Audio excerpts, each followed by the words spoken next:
Сейчас мы общались с водителями автобусов, один вопрос задавали каждому. Почему так много аварий именно с автобусами? Большинство из них сказали, что вы посмотрите, как водители автомобилей ездят. Да, вот Никто это же не пропускает. По правилам ездить невозможно в Алмате тоже для них.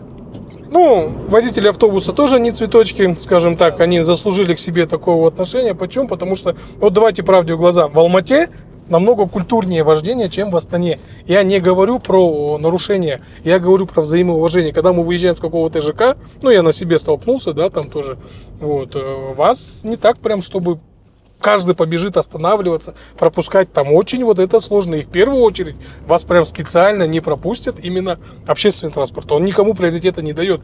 Они обижены на тех, что им не дают. И вот это вот кольцо вот этого замкнутости, да, ненависти друг к другу, оно, наверное, будет и всегда и было, и будет порождать вот это вот деление дорог. То есть я правильно понимаю, что современный водитель, когда приходит с правами на автобус, велика вероятность, что его профессиональная подготовка, слабовата? Велика вероятность, мы бы радовались.